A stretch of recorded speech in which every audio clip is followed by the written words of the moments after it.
Apakah dukun walinya adalah setan? Bisa jadi ya.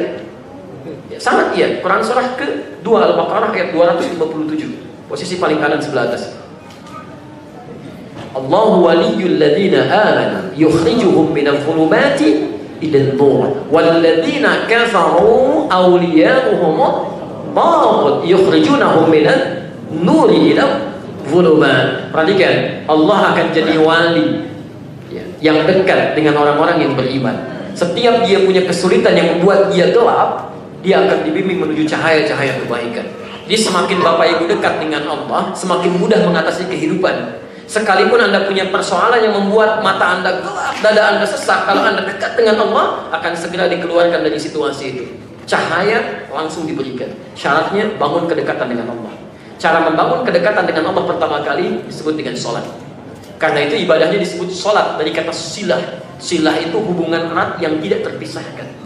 Ya, jadi terhubung erat yang sulit dipisahkan. Kenapa sholat disebut dengan sholat? Karena sholat yang benar bisa melatih Anda untuk terhubung dengan Allah sehingga sulit dipisahkan dalam keadaan apapun. Makan ingat Allah, minum ingat Allah, kerja ingat Allah. Beda yang minum ingat Allah dengan yang minum tidak ingat Allah. Kalau minum tidak ingat Allah, apa saja bisa diminum. Kalau minum ingat Allah, mustahil menyentuh minuman yang tidak disukai oleh Allah. Pegang dengan tangan kanan, akan diminum dia baca bismillah. Begitu selesai dia baca alhamdulillah. Dilakukan dalam keadaan duduk. Itu yang ingat Allah. Jelas sampai sini? Belum jawab pertanyaan Bapak. Ya? Baik, saya teruskan dulu. Jadi poin pertama, kalau Anda dekat dengan Allah, maka kebaikan diberikan. Tapi persoalannya, ada dekat dengan, ada orang yang dekatnya bukan dengan Allah, tapi orang-orang yang menyimpang dari Allah. Penyimpangannya disebut dengan tagha. Orang ini disebut dengan taghin, jamaknya disebut dengan taghut. Jadi makhluk yang sangat menyimpang dari Allah itu disebut dengan taghut. Makhluk pertama kali yang menyimpang dari ketentuan Allah disebut dengan iblis. Taghut pertama itu iblis. Dalilnya Quran surah ke-18 ayat ke-50, posisi paling kanan di pertengahan. Wa idh qulna lil malaikati isjudu li adama fasajadu illa iblis kana minal jinni fafasaqa an amri rabbih.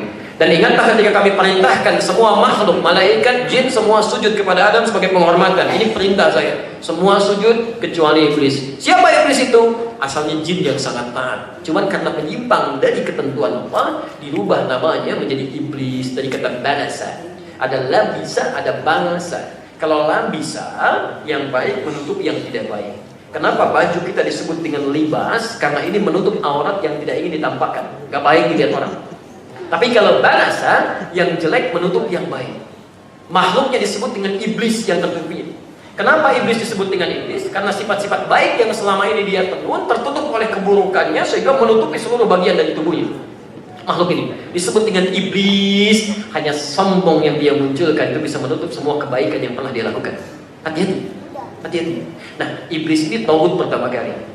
Dia turunkan dan dia janjikan kepada Allah, ya Allah, saya pastikan bukan cuma saya akan menyimpang, saya akan goda semua makhluk-makhlukmu itu ya Allah, dari depannya, dari kanan, dari belakangnya, dari kanannya, dari kirinya, dan saya pastikan tidak akan kau dapati kebanyakan mereka bersyukur kepadamu. Maka mulai dia berjanji kepada Allah di Quran surah ke-7 dari ayat ke-16 sampai dengan ayat 19-nya itu.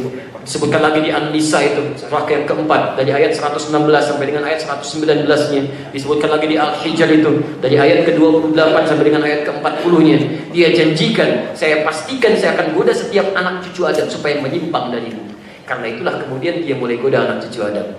Dia ikutkan, ayo menyimpang, tinggalkan sholat, minta kepada bebatuan, minta kepada pohon, minta kepada binatang, minta kepada macam-macam. Setelah itu mulai ada kalimat-kalimat dan jampe-jampe dan sebagainya. Muncullah istilah manusia dengan nama dukun, tukang sihir, santet, macam-macam. Sumber utamanya dari iblis. Jadi kalau Bapak katakan, apakah itu bisa dikatakan walinya adalah setan? Iya. Tapi ingat, setan itu nama sifat. Sifat. Sedangkan makhluknya itu bisa berwujud jin, iblis, bisa berwujud manusia. Sebenarnya setan itu dari kata syaitana, setiap yang jauh dari Allah. Syaitana. Sifatnya disebut dengan syaitan kalau melekat pada seseorang. Hati-hati, bisa bentuknya jin, bisa manusia. Makanya ketika Anda bermohon kepada Allah dengan surah yang paling banyak dihafalkan dan paling favorit, An-Nas. Lihat, qul a'udzu birabbin malikin ilahin min syarril waswasil khannas. Waswas yang datang dari iblis, setan yang membisikkan dengan sifat khannas. Enggak terasa, tiba-tiba terbisiki aja. Alladzi yuwaswisu fi sudurin nas, memberikan waswas